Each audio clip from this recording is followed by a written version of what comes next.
Yan, hello po sa ating lahat. Beyonce, sobrang blooming at hindi apektado sa. So, bakit naman no? Bakit naman magpapa-apekto si Beyonce kung ano man po yung naging kinahinatnan or sino yung kasama ni Papa Ed sa isang concert na pinuntahan po nila. No, tayo babae lang, syempre. Chill lang tayo, diba? Maganda yung ganong tipo. Iparamdam natin na okay, fine. Wala lang sa akin to. Bakit naman ako maapektuhan? Kami ba? Yung ganun. Pero mararamdaman mo yung upload no na si Beyonce is disappointed siya. Parang mararamdaman mo na nasaktan siya sa reaction na ads.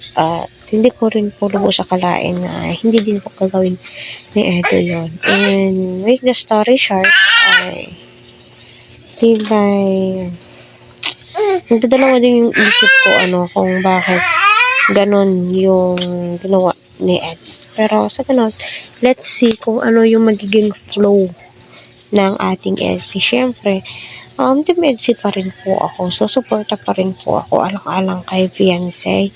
At siyempre, may second chances naman po. At hindi naman po sinabi doon na si Edo at saka si Edo at saka yung babae ay sila na baka lang best friend or what else.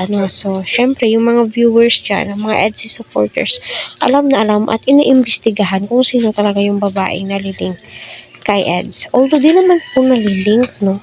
Pero bakit marami nagsasabi na iba daw po yung spark, iba daw po yung saya at ngiti pag ibang babae yung kasama ni Eds? Ano nga pang saya at ngiti kapag sila ni Beyonce? Di ba kita naman po natin effortless ba?